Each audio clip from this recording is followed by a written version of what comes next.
Assalamualaikum warahmatullahi wabarakatuh. Alhamdulillahi rabbil alamin. Wassalatu wassalamu ala ashrafil mursalin. Nabiyyina wa maulana Muhammadin wa ala alihi wa sahbihi ajma'in. Wa ashhadu an la ilaha illallah wahdahu la syarikalah. Wa ashhadu anna Muhammadan abduhu wa rasuluh. Sallallahu alaihi wa ala alihi wa sahbihi wa sallama tasliman katsira. Thumma amma ba'd. Alhamdulillah, puji syukur kita haturkan kehadirat Allah Azza wa Jal. Kembali kita melanjutkan kajian membahas tentang fikih harta keluarga bagian yang kedua. Dan insya Allah kita masih membahas tentang masalah bagaimana aturan pemberian nafkah bagi anggota keluarga. Baik, saya share konten sebagaimana sebelumnya.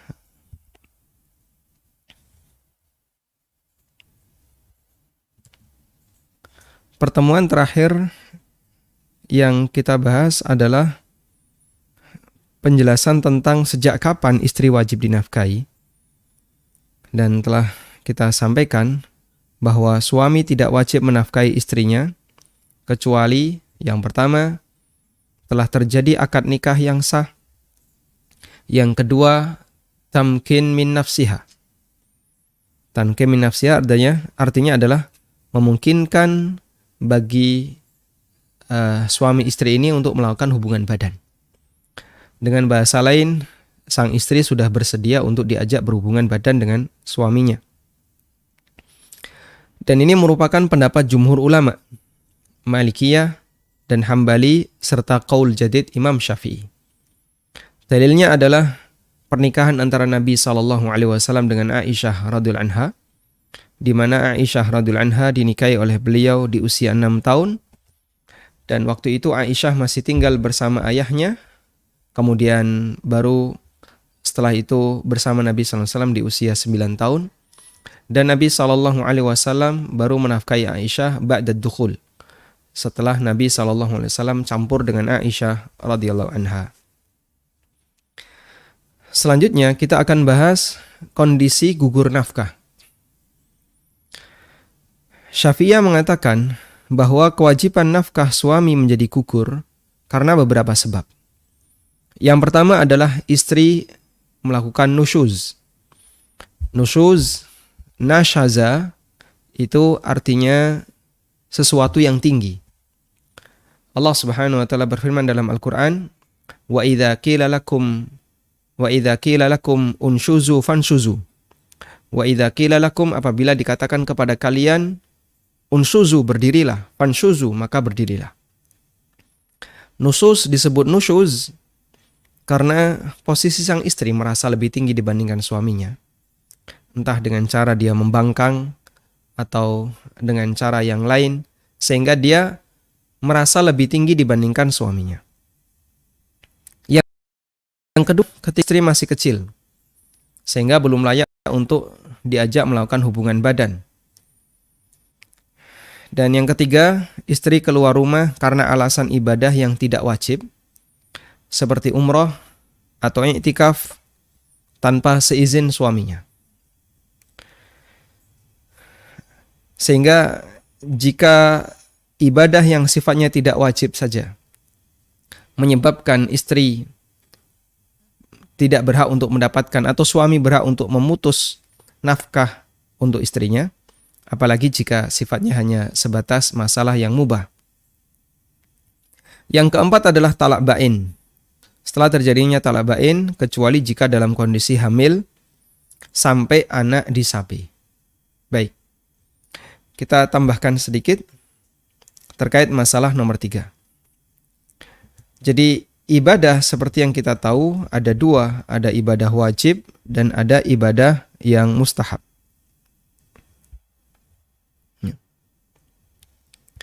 Ibadah yang mustahab, contohnya adalah ibadah yang mustahab. Ada ibadah wajib, ada ibadah anjuran. Untuk ibadah wajib, maka istri diperbolehkan melaksanakannya sekalipun dilarang oleh suami. Contohnya apa ibadah wajib? Contohnya misalnya melaksanakan sholat. Sehingga misalnya suami melarang istri untuk sholat, maka istri tetap berkewajiban untuk sholat. Atau melaksanakan puasa. Termasuk juga melaksanakan haji jika sang istri termasuk di antara orang yang mampu. Sehingga kalau kita perhatikan untuk ibadah wajib wanita, rata-rata adalah ibadah yang sifatnya tidak sampai keluar rumah, seperti sholat, puasa. Kecuali satu, yaitu ibadah haji. Berbeda dengan lelaki. Lelaki punya beberapa ibadah wajib yang mengharuskan dia untuk keluar rumah. Misalnya Jumatan, sholat jamaah, kemudian beberapa ibadah wajib yang lainnya, termasuk di antara adalah berangkat untuk berjihad. Yang kedua adalah ibadah anjuran. Ibadah anjuran, contohnya iktikaf, umroh, haji yang lebih dari satu. Ibadah semacam ini harus ada izin dari suami. Karena sang istri ketika melaksanakannya, dia harus keluar rumah, maka harus ada izin dari suami.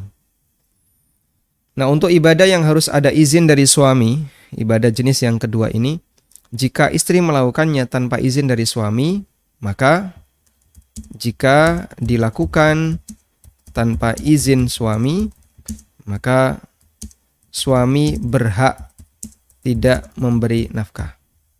Atau bahasa lainnya, suami tidak wajib memberi nafkah. Tidak wajib bukan berarti nggak boleh. Kalau misalnya suami tetap ngasih nafkah, boleh nggak? Boleh. Meskipun tidak wajib. Sehingga perlu dibedakan antara tidak wajib dengan tidak boleh. Ini dua hal yang berbeda. Di sini pernyataan kami adalah tidak wajib memberi nafkah, bukan tidak boleh memberi nafkah. Maka misalnya seorang istri umroh, padahal tidak dapat izin dari suami, tapi sang suami tetap memberikan nafkah kepada istrinya, hukumnya diperbolehkan. Dan itu bagian dari kebaikan suami untuk istrinya. Wallahu a'lam. Selanjutnya adalah talak bain. Kecuali jika dalam kondisi hamil sampai anak disapi. Cerai itu ada dua. Yang pertama adalah cerai raj'i, talak raj'i. Yang kedua adalah talak bain. Apa itu talak raj'i? Talak raj'i adalah talak yang masih bisa rujuk. Dan aturan dalam talak raj'i, suami istri harus tinggal bersama di rumah keluarga yang disebut dengan bait zaujiyah. Suami istri harus tinggal bersama di bait zaujiyah atau di rumah keluarga. Sehingga untuk talak raj'i diharapkan suami istri, makanya syariat mengajarkan agar suami istri ketika sudah terjadi talak raj'i agar tetap tinggal bersama. Agar terjadi misalnya kembali rasa cinta itu muncul, atau misalnya mereka punya keinginan untuk balik dan seterusnya. Kemudian talak bain. Talak bain itu ada dua. Pertama adalah talak bain yang masih bisa nikah lagi tanpa diselingi dengan pernikahan yang lain. Dan ini berlaku untuk talak 1 dan 2 yang sudah habis masa iddah. Talak bain yang masih bisa nikah lagi ini disebut dengan bain sugro. Talak bain sugro. Untuk talak bain ini, mereka tidak boleh tinggal bersama. harus berpisah. Nah, kita tulis dulu, tidak bisa nikah lagi kecuali jika si wanita menikah dengan lelaki lain. Baik. Kita ulang di sini. Untuk talak bain sughra, mereka tidak boleh tinggal bersama.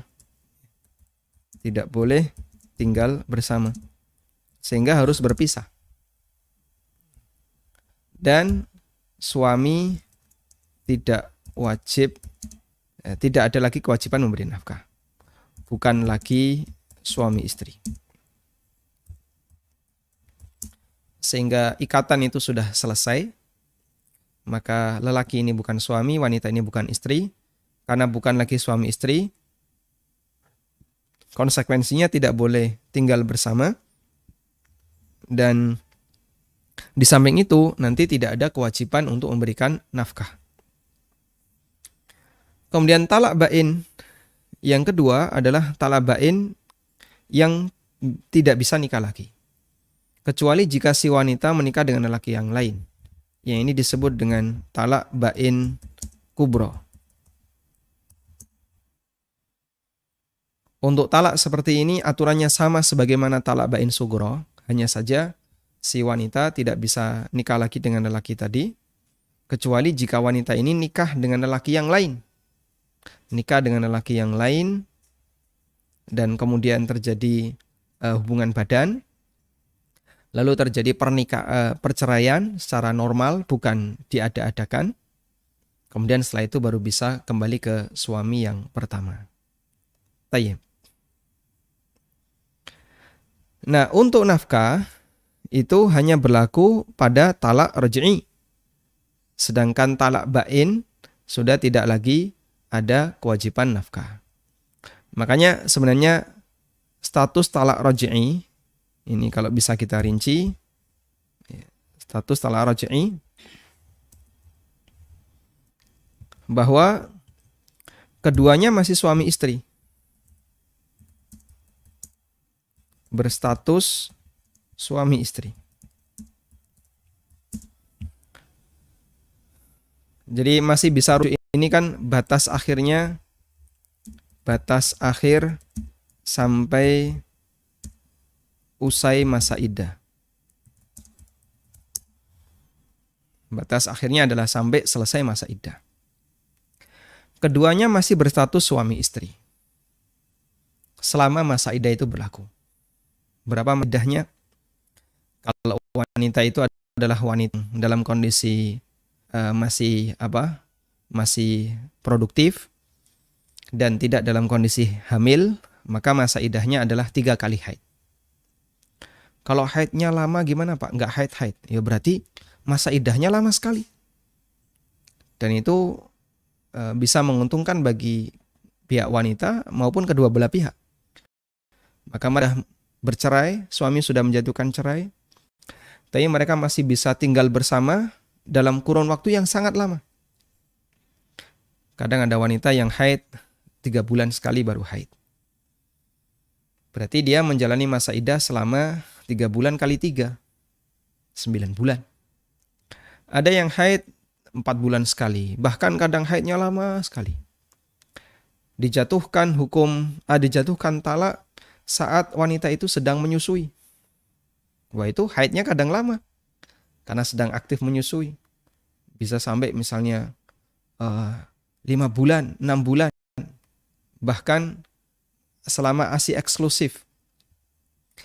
Itu posisi wanita sama sekali tidak keluar.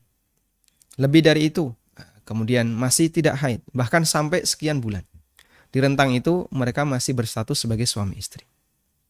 Dan mereka harus tinggal bersama di bait zaujiyah sebagai bentuk semangat syariat agar mereka bisa rujuk.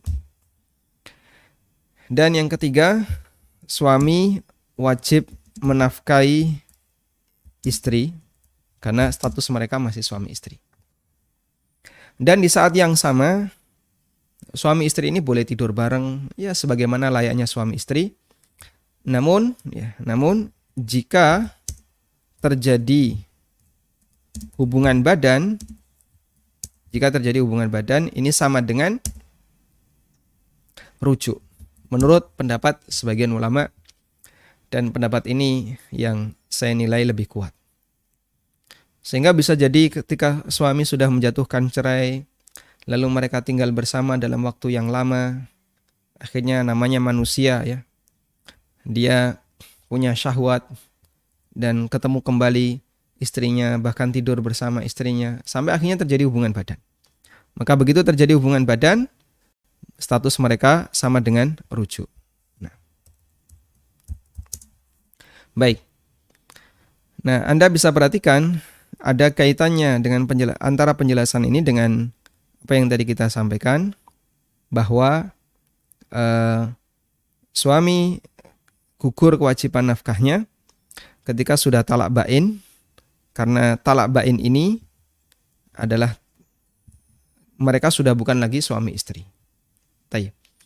Kecuali jika dalam kondisi hamil sampai anak disape. Allah Subhanahu wa taala mengatur hal ini karena posisi istri sedang membawa anak lelaki itu dalam kandungannya dan ketika disape atau ketika disusui selama 2 tahun. Selanjutnya kita akan membahas tentang batasan nafkah. Tentang batasan nafkah, dalam Al-Fiqhul Muyassar disebutkan an-nafaqatu lughatan ma'khudatun minal infaq wa huwa fil asli bima'nal ikhraj wan nafad. Nafkah atau nafaqah secara bahasa diambil dari kata infak, yang makna bahasanya adalah mengeluarkan, an-nafad, menghabiskan. Wala yusta'mal al-infaq illa fil khair, dan kata al-infaq ini tidak digunakan kecuali untuk kebaikan. Kemudian dalam Majma'ul Anhar, salah satu buku madhab Hanafiyah, dinyatakan bahasanya batasan nafkah adalah ma yatawaqqafu alaihi baqa'u syai'in min nahwi ma'kulin wa malbusin wa sukna. Harta yang menjadi bekal bagi sesuatu untuk bisa bertahan hidup. Ya. Jadi batasan nafkah, kita lihat definisi nafkah. Batasan nafkah. Referensi yang bisa kita gunakan di sini adalah referensi Hanafiyah. Kalau Anda misalnya menemukan referensi dari madhab yang lain, sah-sah saja. Tapi secara umum kurang lebih sama. Hanafiyah memberikan penjelasan batasan nafkah adalah harta yang menjadi bekal bagi sesuatu untuk bisa bertahan hidup. Nafkah itu bentuknya harta yang menjadi bekal bagi sesuatu untuk bertahan hidup. Min nahwi ma'kulin wa malbusin wa sukna, yang meliputi sandang, pangan, papan. Meliputi sandang, pangan, papan. Nah, ini definisi nafkah sebagaimana yang disebutkan dalam salah satu referensi Hanafiyah, Majma'ul Anhar. Harta yang menjadi bekal bagi sesuatu untuk bertahan hidup. Sehingga nafkah itu berbeda-beda antara satu dengan yang lain. Nafkah untuk anak dan istri, maka berarti apa yang dibutuhkan oleh mereka untuk bisa bertahan hidup normal, yang meliputi sandang, pangan, dan papan. Tentu berbeda dengan nafkah untuk binatang, ternaknya. Seperti kemarin sudah kita bahas ya, bahwa di antara yang wajib dinafkahi adalah harta yang dimiliki oleh seseorang, dan binatang ternak termasuk di antaranya. Maka binatang ternak berarti harus dicukupi kebutuhan sandang, kalau dia harus punya sandang. Ada nggak binatang yang butuh sandang? Ya, sepatu. Ya. Sepatu kuda. Kuda itu kalau nggak dikasih sepatu, dia gampang luka kakinya. Sapi, dulu sapi itu dikasih sepatu, kalau nggak gampang luka. Ya, kalau misalnya ada. Ya. Contoh yang lain adalah kalau kuda itu aksesorisnya cukup panjang, cukup banyak. Ya. Jadi pelana kuda agar dia bisa ditunggangi dengan baik, nah itu bagian dari nafkah sandang. Apa ini? Kekang ya, kekang kuda.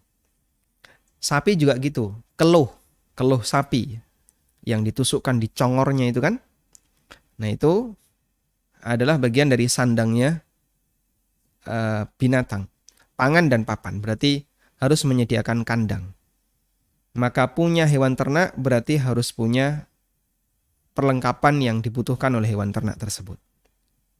Baik. Nah lebih dari ini itu bukan nafkah. Lebih dari ini bukan nafkah. Sehingga seperti ya, uang jajan. Apalagi misalnya, perabotan tambahan. Lebih dari ini, yang lebih ini bukan nafkah. Karena itu beberapa contoh seperti uang jajan, kemudian apa lagi? Perabotan yang bukan bagian utama dalam rumah tangga itu bukan kewajiban nafkah yang harus dipenuhi oleh seorang suami. Wallahu a'lam. Kadang ada wanita yang dia mengumpulkan perabotan dalam jumlah yang banyak. Dia simpan, dia kumpulkan, dia simpan, dia kumpulkan. Dia simpan. Dan itu ketika dia beli dari harta suaminya, perlu dipahami bahasanya itu di luar dari kewajiban nafkah sang suami. Kesimpulannya, nafkah adalah bekal yang membuat pihak penerima nafkah tetap hidup normal atau cukup. Sehingga berbeda-beda antara satu dengan yang lain, tergantung dari jenis makhluk yang dinafkahi. Nafkah istri berarti bekal bagi istri agar tetap hidup, tetap sehat, dan terjaga sebagai manusia normal. Yang tentu berbeda perlakuannya dengan sapi dan berbeda perlakuannya dengan ayam. Dan nafkah pada umumnya meliputi 3 hal yang diistilahkan di Majma'ul Anhar, ma'kulin, wa malbusin, wa sukna. Sandang, pangan, dan papan. Baik. Karena itu seorang suami yang memberikan pakaian kepada istrinya, hakikatnya dia memberikan nafkah sandang. Suami yang menyediakan tempat tinggal bagi istrinya, baik berupa rumah kontrakan, ya meskipun rumah kontrakan, berarti hakikatnya dia sedang memberikan papan bagi keluarganya. Intinya, nafkah itu meliputi 3 hal ini. Wallahu ta'ala alam. Selanjutnya kita akan membahas tentang besaran dan kadar nafkah. Ada 4 pendapat ulama terkait berapa besaran dan kadar wajib nafkah. Pendapat pertama mengatakan acuannya adalah cukup. Selama itu sudah cukup sehingga wanita ini bisa atau keluarga ini bisa hidup secara normal, ya.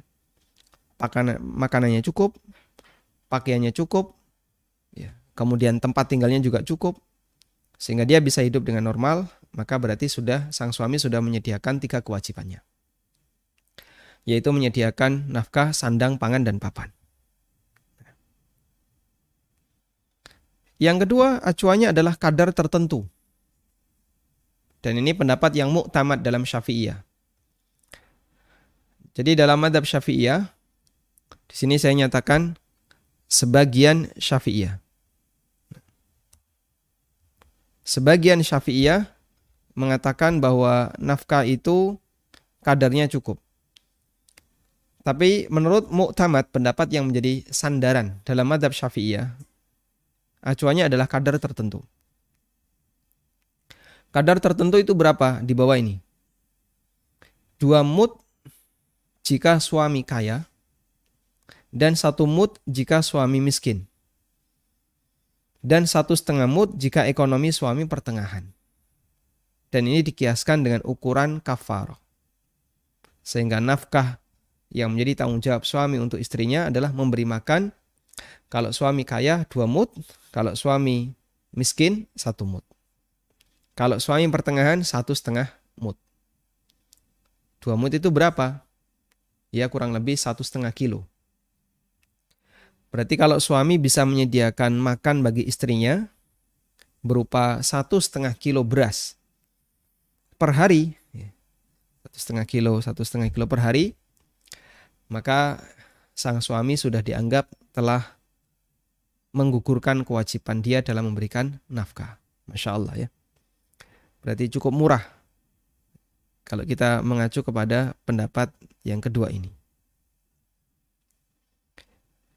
Kemudian yang ketiga, acuannya adalah kebiasaan masyarakat yang kondisinya semisal suami, istri, dan lingkungan tempat tinggalnya. Sehingga untuk pendapat yang ketiga ini dikembalikan kepada standar yang berlaku bagi si suami istri. Standarnya berapa si suami istri ini? Ya tergantung suami istri ini. Oh dia ini anak pejabat. Suami anak pejabat, istrinya juga anak pejabat. Nikah dan mereka hidup sangat berkecukupan. Ketika mereka menikah, maka mereka bisa nafkahnya tentu berbeda. Batasan nafkahnya tentu berbeda dengan nafkah misalnya suami seorang petani dan istri anak petani misalnya. Atau buruh tani dan istri juga anak buruh tani. Tentu akan berbeda. Ayo. Intinya acuannya adalah kembali kepada kebiasaan orang yang kondisinya semisal suami, istri, dan lingkungan tempat tinggalnya. Nah. Dan wallahu ta'ala alam, saya lebih cenderung pendapat yang mengatakan acuannya adalah cukup, dan ini merupakan pendapat Syafi'iyah dan pendapat resmi dalam mazhab Hambali. Sehingga untuk pendapat-pendapat yang lain saya kira kurang begitu kuat dari sisi pendalilan, karena Allah Subhanahu wa taala memerintahkan kepada suami untuk berikan nafkah sebagaimana yang Allah firmankan dalam Al-Qur'an, ya. Wa 'alal musiri qadaruhu wa 'alal muqtiri qadaru. Ya. Agar mereka memberikan nafkah bagi yang berkecukupan ada kadarnya, bagi yang kekurangan juga ada kadarnya. Anfiquhunna min haitsu, atau Allah Ta'ala berfirman,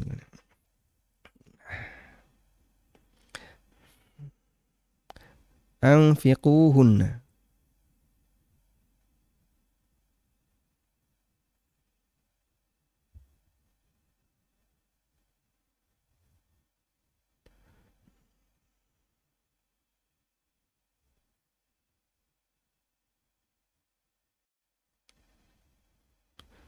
Ada.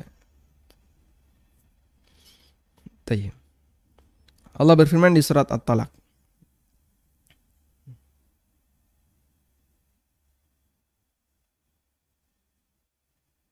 Liyunfiq dzu sa'atin min sa'ati wa man qudira 'alaihi rizquhu falyunfiq mimma atahullah. Hendaknya masing-masing orang yang punya kelonggaran memberikan nafkah sesuai dengan kelonggarannya. Wa man qudira 'alaihi rizquhu falyunfiq mimma atahullah. Allah juga berfirman, askinuhunna min haitsu sakantum min wujdikum wa la tudarruhunna litudayyiqu 'alaihin. Berikanlah tempat tinggal bagi mereka sesuai dengan kondisi di mana kalian tinggal, sesuai dengan kemampuan kalian, dan jangan memberikan madharat bagi mereka litudayyiqu 'alaihinna, agar kalian bisa membuat susah mereka. Ada di surat At-Talaq ayat 6, dan yang tadi tentang masalah nafkah adalah ayat 7. Tayyib. Kemudian di sini ada pembahasan bagaimana jika suami kaya sedangkan istri berasal dari keluarga miskin atau sebaliknya. Ada ketimpangan antara status sosial suami dan istri. Acuan nafkah apa yang disepakati? Ada perbedaan pendapat di sini. Pendapat yang pertama adalah yang menjadi acuan adalah kemampuan ekonomi suami. Dan ini pendapat Syafi'iyah. Pendapat kedua yang jadi tolak ukur adalah latar belakang ekonomi istri. Dan ini pendapat sebagian Hanafiyah. Maka kalau ada orang miskin nekat menikahi anak orang kaya, itu kalau pakai pendapat Hanafiyah, si lelaki yang miskin ini harus sanggup memberikan nafkah kepada si wanita tersebut sebagaimana kebiasaan orang tuanya ngasih nafkah kepada wanita ini. Wah, berat ya? Berat. Makanya nekat menikahi wanita kaya berarti harus untuk memberikan layanan dan nafkah kepada wanita ini sesuai dengan kebiasaan sebelumnya. Pendapat sebagian Hanafiyah. Yang ketiga adalah yang menjadi acuan adalah kondisi ekonomi keduanya. Dan ini pendapat sebagian Hanafiyah, pendapat Mu'tamad yang menjadi sandaran di kalangan Malikiyah, dan pendapat Hambali. Sehingga dibuat rata-rata. Oh, kondisi ekonomi suami seperti ini, kondisi ekonomi istri seperti ini, ya kira-kira pendekatan yang tepat seperti apa. Baik. Nah, ulama detail membahas seperti ini. Sebenarnya bukan maksudnya, pokoknya harus kayak gini, bukan. Tapi ini adalah acuan jika terjadi potensi sengketa. Sehingga misalnya seorang wanita dia melakukan khulu, gugat cerai. Alasannya karena tidak dinafkahi oleh suaminya. Nah, setelah suami ditanya, di cross check, suami mengatakan, saya sudah nafkahi.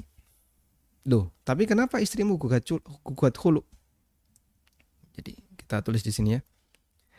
Batasan nafkah dibahas oleh ulama secara detail.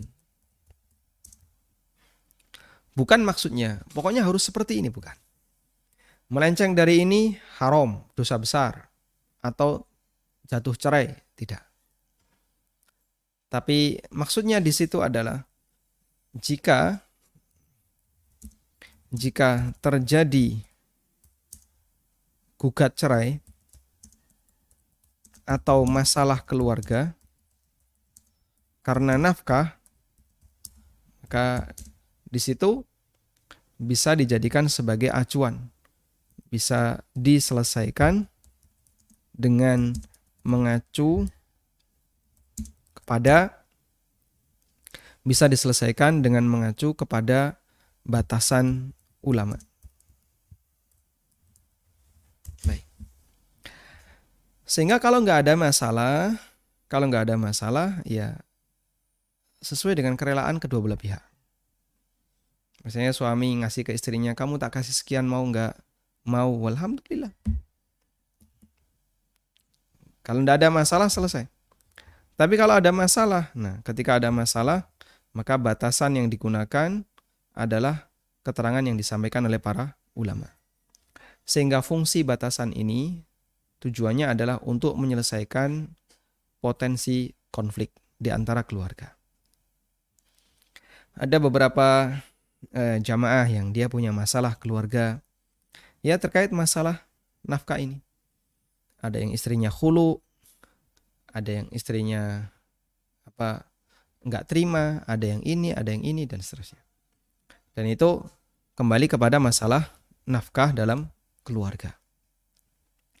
Nah, yang dijadikan sebagai acuan adalah beberapa penjelasan yang tadi kita. Ada seorang janda ya, yang dia kaya, menikah dengan seorang duda, dan sampai akhirnya terjadilah masalah. Ya.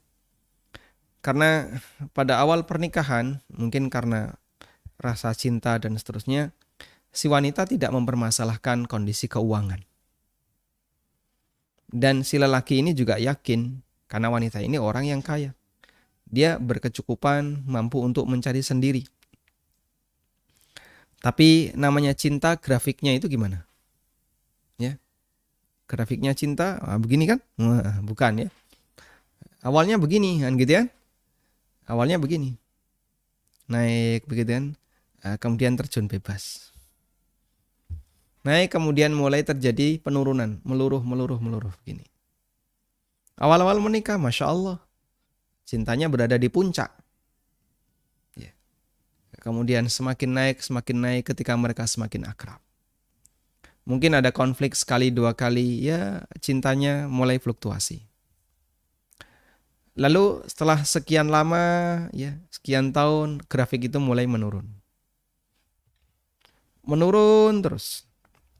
Misalnya, ya ada yang penurunannya drastis, ada yang penurunannya agak sedikit landai. Ya, itu umum di masyarakat. Nah, begitu terjadi seperti itu, mulailah masalah keuangan menjadi salah satu sumber potensi konflik. Si istri merasa, saya wanita berkecukupan, tapi suami tidak bisa mengimbangi kemampuan saya dalam hal ini. Kalah awu, gitu kan?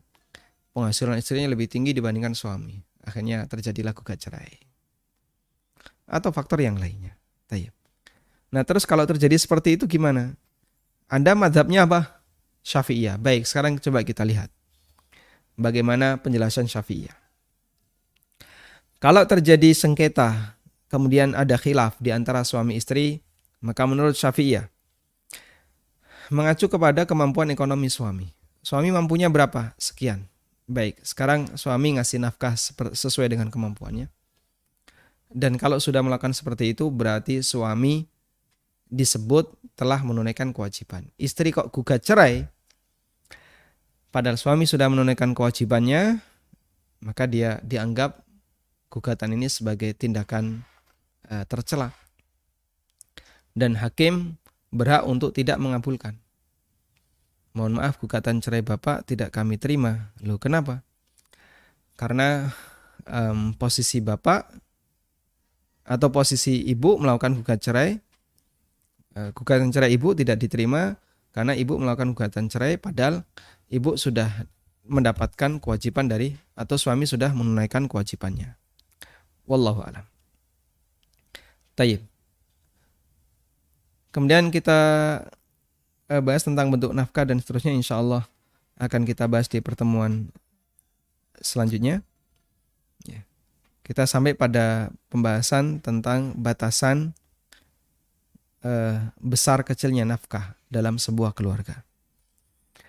Demikian, semoga bermanfaat. Wassallallahu ala nabiyyina Muhammadin wa ala alihi wa sahbihi wasallam.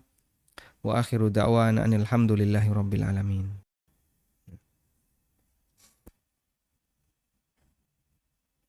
Baik. Sebentar.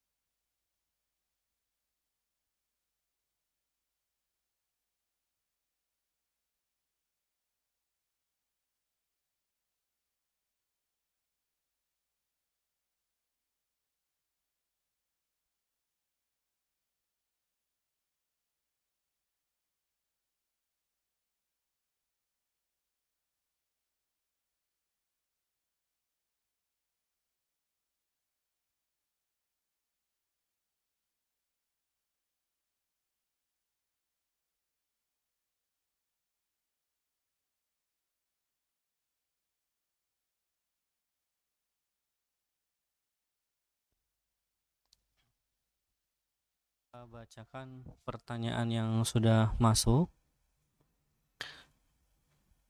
Yang pertama, Ustadz, ibu mertua Ana menikah 2 kali dengan suami pertama, punya 5 anak, 1 laki 4 perempuan, dan menikah kembali, kemudian diberikan keturunan 1 anak perempuan. Suami kedua meninggalkan sejumlah harta. Pertanyaannya, siapa yang berhak terhadap warisan suami kedua dari ibu? Saudara kandung beliau 1 laki 2 perempuan masih hidup semua, Ustaz. Dan bagaimana cara pembagian warisan suami kedua dari ibu mertua ini? Ibu mertua juga meninggal setelah suami keduanya meninggal.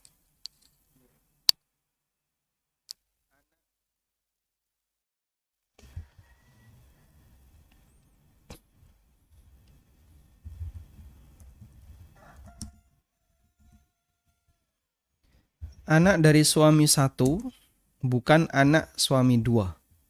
Karena itu anak dari suami satu, di sini ada anak ya, ada anak-anak, ini berhak dapat warisan.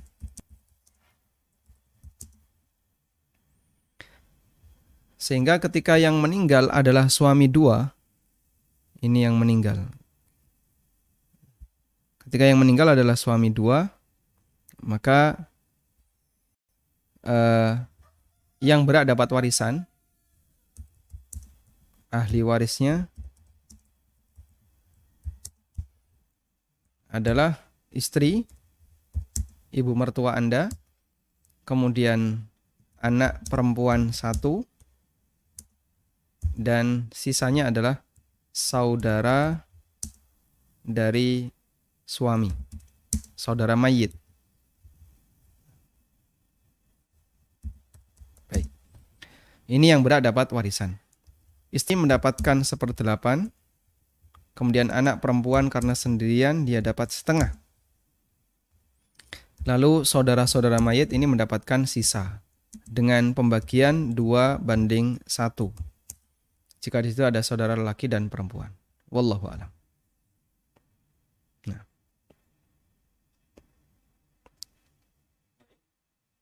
Pertanyaan berikutnya, Afan Ustadz izin bertanya, berdosakah istri yang memiliki gaji meminta nafkah kepada suami tetapi suami menolak dengan alasan istri punya uang? Tapi suami juga tidak setuju jika istri berhenti dari pekerjaannya atau PNS. Padahal istri sudah tidak betah bekerja karena sering tidak bisa menghindari dosa, minimal dosa ghibah dan ikhtilat. Mohon nasihatnya Ustadz. Suami berdosa karena dalam hal ini dia telah menyanyiakan kewajibannya. Dan Nabi SAW bersabda, "Kafa bil mar'i ithman ayyudayya ma yaqut." Cukuplah seseorang disebut telah berbuat dosa ketika dia menyanyiakan orang yang wajib untuk dia nafkahi. Sehingga ketika istri berpenghasilan dan suami suami rela dengan hal itu, maka penghasilan istri adalah hak istri dan itu harta murni milik istri. Suami tidak berhak untuk mendapatkannya. Dan istri tetap berkewajiban untuk diberi nafkah oleh suaminya. Sehingga istri boleh dia tabung seluruh pendapatannya. Sementara untuk kebutuhan sehari-hari minta suaminya. Karena sekalipun istri bekerja, bukan berarti bahwasanya suami tidak berkewajiban akan nafkah istrinya.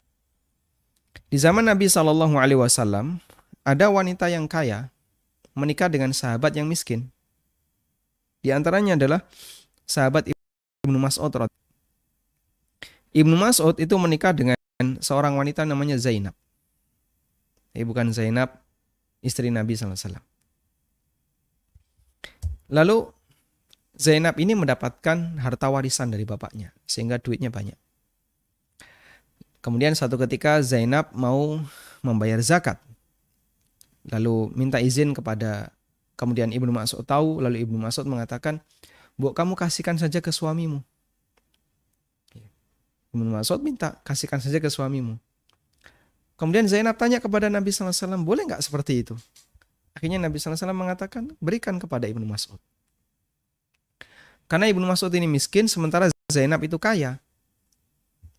Dan zakat dari seorang istri boleh diberikan kepada suami.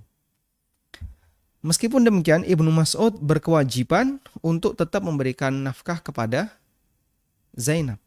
Ibnu Mas'ud ngasih nafkah ke Zainab sesuai kemampuannya. Meskipun Zainab adalah seorang wanita yang kaya karena mendapatkan warisan atau pemberian dari orang tuanya. Wallahu a'lam.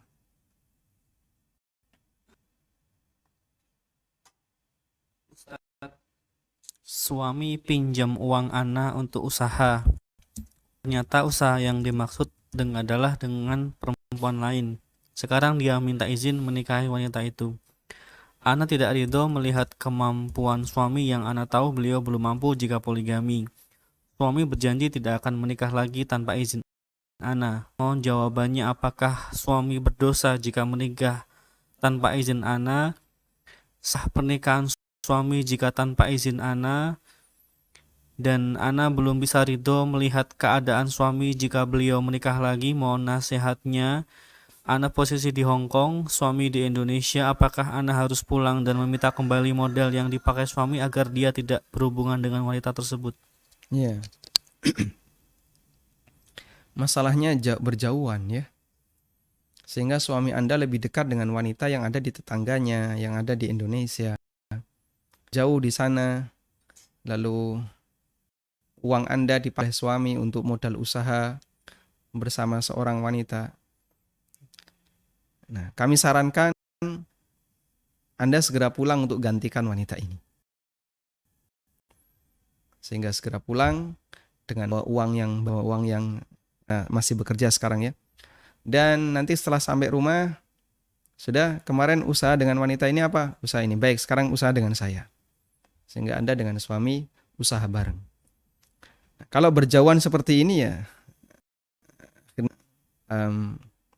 kadang ketika suami samaan dengan wanita yang lain, ya, dia bisa kemudian dekat ya.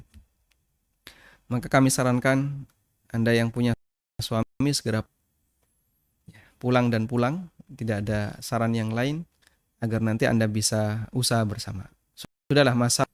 Terus selanjutnya gimana nanti kehidupan ekonomi kita akan menjadi susah dan seterusnya. Yakin, tawakal ala Allah. Jika Anda adalah dalam rangka untuk membangun kerukunan keluarga, dalam rangka untuk kebaikan keluarga, insya Allah akan ditolong oleh Allah Subhanahu wa Ta'ala. Nah, talak dalam keadaan emosi diucapkan di depan anaknya, bukan langsung ke istrinya yang posisinya berjauhan. cerai umumnya karena emosi. Kalau nggak emosi, gimana bercerai? Seorang lelaki menjatuhkan talak umumnya karena emosi. Sudah? Sehingga emosi itu bukan penghalang sahnya talak. Karena itu, selama seorang lelaki dia menjatuhkan cerai kepada istrinya, sekalipun dalam kondisi emosi, status talaknya sah.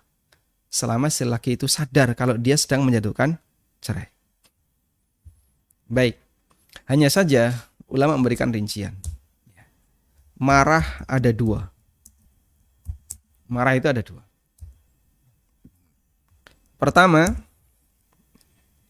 marah yang masih sadar. Kadang ada orang marah, dia ngomel, dia ngomong. Dan dia sadar dengan apa yang dia ucapkan. Maka ucapannya sah. Ucapannya dianggap. Kedua, marah yang hilang sadar. Malah yang sampai menghilangkan kesadaran. Ini yang disebut dengan kondisi al-ighlaq. Disebut dengan kondisi ighlaq. Ghain.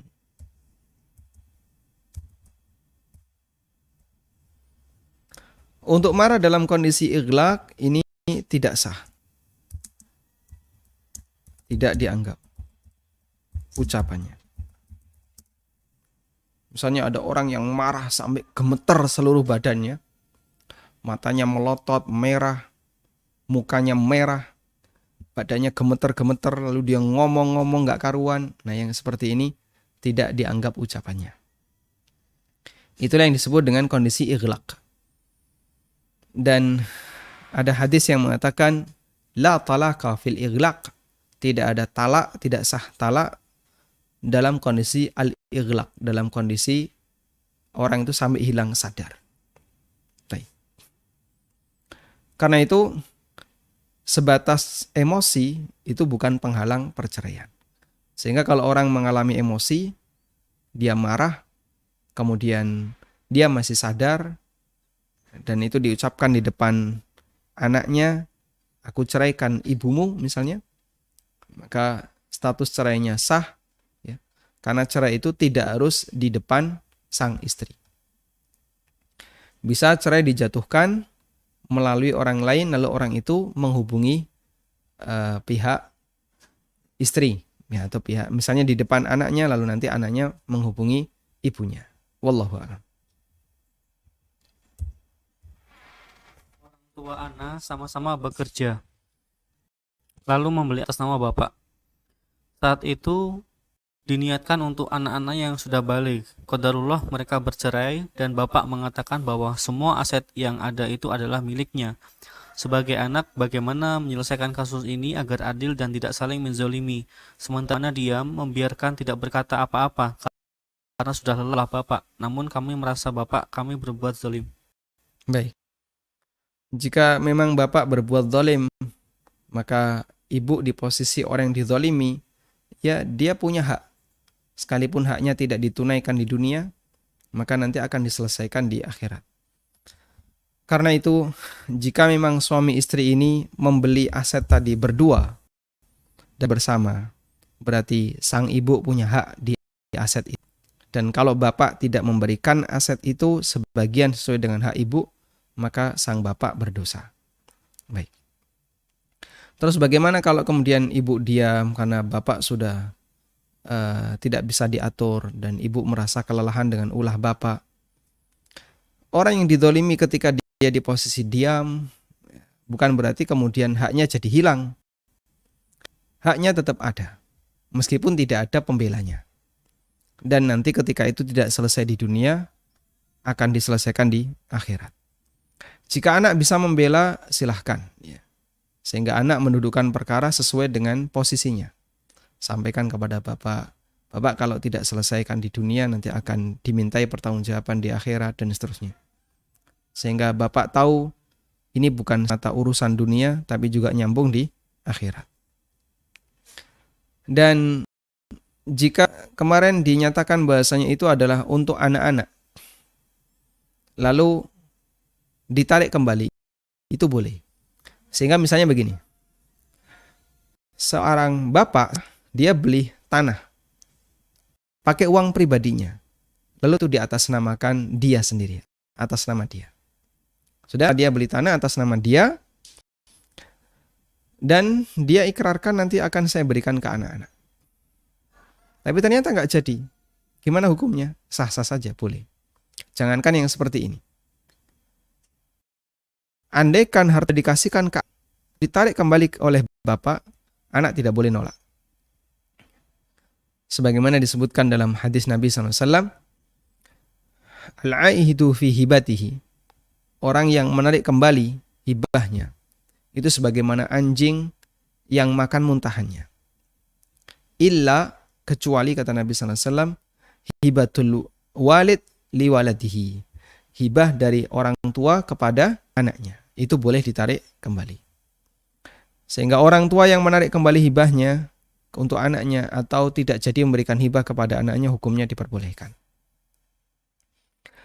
Namun di sini perlu didudukkan dulu permasalahan antara bapak dengan ibu. Ketika masih terjadi posisi sengketa seperti ini, maka masing-masing perlu sadar sesuai dengan porsi haknya. Ini porsi milik bapak, ini porsi milik ibu.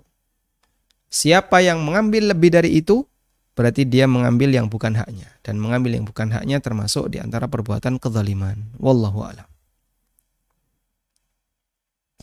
Apakah arwah jenazah yang sedang dimandikan mengikuti jenazah tempat mandi atau menunggu di suatu tempat? Apakah arwah jenazah yang sedang dimandikan mengikuti jenazah yang sedang mandi sehingga dia ikut nonton badannya dimandikan, ikut bersama orang-orang yang mandi, ataukah dia berada di satu tempat? Jawabannya, ketika dia sabut oleh Allah Subhanahu wa taala arwah itu, maka arwah ini mengalami proses sebagaimana yang disebutkan dalam hadis Al-Barra bin Azib. Hadis yang diriwayatkan oleh Ibnu Majah, Abu Daud dan yang lainnya. dari sahabat Al-Barra bin Azib radhiyallahu anhu. Beliau menceritakan, satu ketika Nabi SAW mengiringi seorang jenazah. Setelah sampai di makam, ternyata kuburannya belum siap. Lalu bagian penggali dia memperbaiki kuburan itu, dan di saat itu Nabi SAW duduk sambil membawa tongkat, sambil membawa ranting. Lalu beliau tancapkan ranting itu ke bawah, kemudian beliau mendongak ke atas. Kemudian beliau mengatakan, Ista'idhu min adzabil qabr, ista'idhu min adzabil qabr. Mintalah perlindungan kepada Allah dari azab kubur. Kemudian beliau mulai bercerita tentang proses perjalanan roh. Beliau mengatakan, Innal abdal mu'mina. Sesungguhnya seorang hamba yang mukmin, idza adbara minad dunya wa aqbala ilal akhirah. Apabila dia mau meninggalkan dunia dan sudah bersiap untuk menuju akhirat, maka datang malaikat dengan rupa yang sangat cerah, membawa kain dari kain pilihan, membawa minyak wangi, hanut dari surga, dan beberapa yang diceritakan dalam hadis itu. Kemudian malaikat ini duduk di sekitar mayat, madal basar, sejauh mata memandang.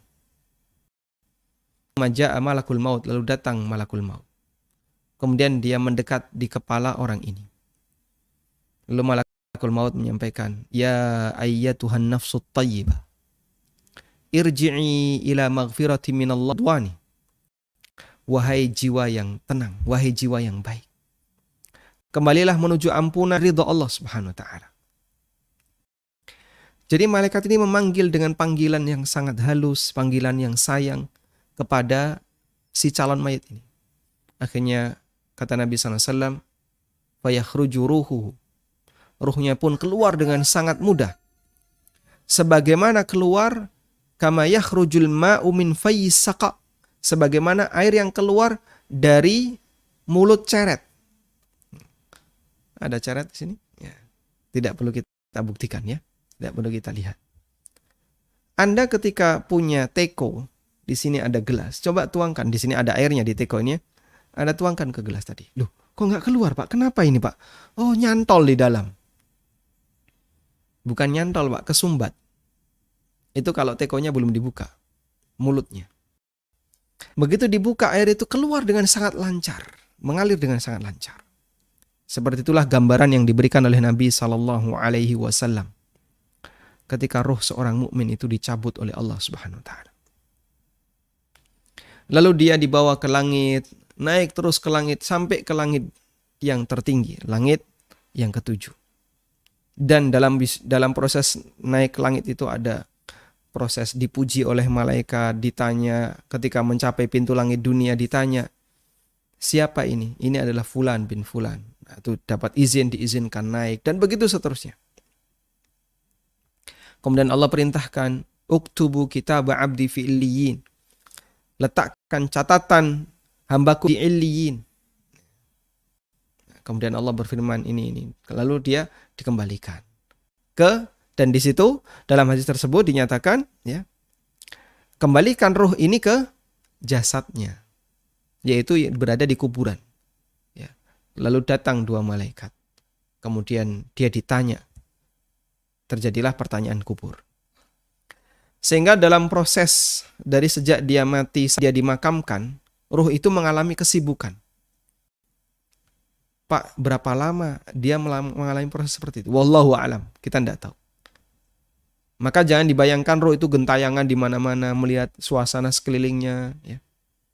Kok ini yang layat sedikit ya? Kota infaknya pasti sedikit ini. Santunan jenazahnya, wah, cuman dikit. Karena dia melihat kanan kirinya kok nggak rame. Jangan dibayangin kayak gitu. Apalagi ketika dia dimandikan ikut hadisikan. Tidak punya dalil tentang itu. Yang ada adalah hadis dari Barra bin Azib yang diceritakan Nabi SAW tentang proses perjalanan ruh dari sejak dicabut oleh Allah Subhanahu wa ta'ala, dicabut oleh malakul maut, sampai dikembalikan lagi setelah dia dimakamkan. Wallahu a'lam. Di kajian yang lalu, Ustadz menjelaskan bahwa nafkah istri walau jauh dengan suami wajib. Namun sang suami menolak dengan alasan istri tidak melayani suami. Apakah istri wajib menuntut? Dan ini sudah 1 tahun lamanya. Kepada siapa istri menuntut haknya selain kepada suami? Apakah si istri berdosa membiarkan suami melalaikan haknya dan juga istri belum memenuhi kewajibannya sebagai seorang istri karena uzur masih kerja di Hong Kong?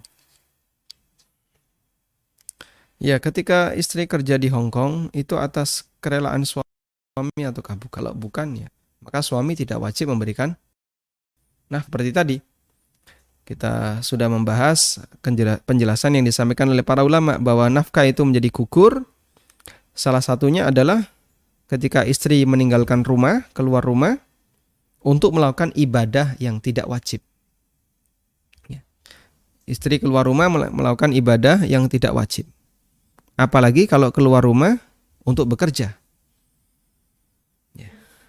Sehingga jika kondisinya seperti ini dan suami sebenarnya tidak mengizinkan, berat hati dia melepas istrinya seperti itu, maka sebenarnya suami tidak berkewajiban untuk memberikan nafkah. Namun kalau suami sudah ridho, ya kembali kepada hukum asal bahwa suami tetap wajib untuk memberikan nafkah jika sudah ridho. Tayyib. Apakah seorang berdosa jika berazam saya tidak akan menikah dalam waktu tertentu dengan alasan terasa trauma, dan apakah itu menyalahi takdir Allah Subhanahu wa taala? Nah, apakah wanita berdosa ketika dia bertekad tidak menikah selama rentang waktu tertentu? Ada seorang wanita yang digandeng oleh bapaknya menghadap Rasulullah SAW. Lalu bapaknya mengatakan, "Ya Rasulullah, ini anak saya nikahkan dia nggak bandel gitu ya. Ini anak perempuan yang bandel." Kemudian wanita ini tanya kepada Nabi SAW, "Ya Rasulullah, saya tidak akan mau menikah sampai Anda sampaikan kepadaku apa kewajiban seorang wanita ketika dia sudah menikah." Kemudian Nabi SAW menyebutkan, andaikan suamimu itu hidungnya keluar darah, ya, nanah, lalu kau bersihkan dengan cara dijilat, ya. Ma'addat haqqahu. Wanita ini belum dianggap telah memenuhi hak suami. Akhirnya si wanita ini merasa betapa besarnya hak suami dan dia merasa berat untuk bisa seperti itu. Maka dia mengatakan, "Walladzi ba'atsaka bil haqq." Demi zat yang telah mengutusmu dengan kebenaran. La atazawwaju. Aku enggak bakalan nikah selamanya. Ucapan wanita ini di hadapan Nabi SAW, aku enggak bakalan nikah selamanya. Sehingga dia bertekad untuk tidak nikah, bukan cuma sementara, tapi selamanya. Dan Nabi SAW tidak mengingkari ucapan wanita ini. Tapi bahkan beliau berpesan kepada bapaknya, jangan kau nikahkan wanita ini illa biizniha, kecuali izinnya. Kalau dia mengizinkan, dia mau, silahkan kau nikahkan. Ini bisa kita jadikan sebagai dalil bahwa menikah, ya, wanita tidak menikah, bertekad tidak menikah, tidak berdosa. Sehingga kalau dia mau melajang selamanya, silahkan. Dan dia bisa khidmatkan dirinya untuk agama. Sebagaimana Maryam radhiyallahu anha, sebagai bentuk nazar dari ibunya, istrinya Imra'atu Imran. Inni nadartu laka ma fi batni muharraran fataqabbal minni. Aku bernazar anak yang ada dalam perutku ini muharraran, bebas dari beban dunia sama sekali. Fataqabbal minni, maka terimalah nazarku. Dan Allah menyatakan dalam Al-Quran, fataqabbalaha rabbuha biqabulin hasanin wa ambataha nabatan hasana wa kaffalaha Zakaria. Aku terima, fataqabbalaha rabbuha, Robnya si wanita ini, yaitu ibunya Maryam, menerima, Allah Subhanahu wa taala menerima nadarnya, tekadnya, istrinya Imran, ibunya Maryam. Robnya mengabulkannya, Allah mengabulkannya. Biqabulin hasanin, dengan penerimaan yang baik. Sehingga ketika yang lahir ternyata seorang wanita, harapannya yang lahir itu lelaki. Begitu yang lahir ternyata seorang wanita, ini tidak maksimal nanti kalau mau berkhidmat untuk agama. Tapi karena itu sudah dinadarkan, Maryam tetap berkhidmat untuk agama. Sesuai dengan kemampuannya. Sehingga Maryam radhiyallahu anha, beliau berkhidmat untuk agama di bawah asuhan Nabi Zakaria alaihi wassalam. Nah wanita kalau mau seperti itu boleh nggak? Silahkan. Ya. Misalnya dia bertekad, saya tidak akan nikah selama. Dan saya akan berkhidmat untuk agama saya. Akhirnya dia persiapan. Dengan misalnya hafal Al-Quran, belajar ilmu agama, belajar menulis, wanita belajar berdakwah melalui tulisan, bagus sekali ya. Ya, ada salah satu doktor wanita, kayaknya beliau tinggal, ya. Kamilah Al-Kiwari ya, Dr. Kamilah Al-Kiwari atau, dan beliau masya Allah karyanya banyak sekali, doktor wanita. Ada beberapa buku beliau yang saya punya. Dan kebanyakan adalah syarah untuk buku-bukunya para ulama. Nah itu bisa dijadikan sebagai salah satu contoh. Ketika ada orang yang ingin mengkhidmatkan dirinya untuk agama, maka si wanita ini belajar menghafal Al-Quran, dia menghafal hadis, dia menulis, dia mensyarah dalam karya-karya, mengisi kajian-kajian muslimah. Dan itu semuanya untuk agama. Terus nafkahnya dari mana? Untuk mendapatkan nafkah dari sebagian pendapatan dia ketika mengajar. Lalu dia tinggal di pondok tahfidz Al-Quran. Sehingga sampai dia meninggal dunia dia nggak menikah. Itu diperbolehkan. Ya. Dan itu bukan asar Nasrani, ya. bukan ajaran Nasrani.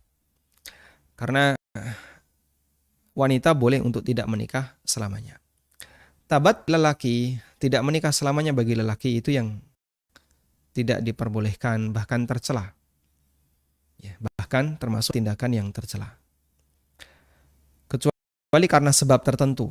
Ya, mungkin karena saking sibuknya dengan kegiatan dia belajar mengajar, sampai tidak sempat untuk menikah dan tidak kepikiran untuk menikah.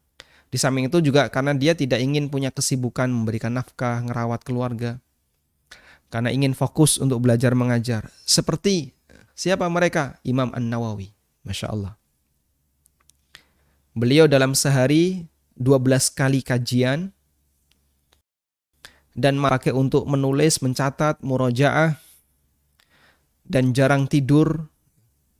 Bahkan selama sekian puluh beliau tidur dalam posisi duduk, sehingga badannya cuma direbahkan di meja. Nanti kalau ngelilir, nulis lagi.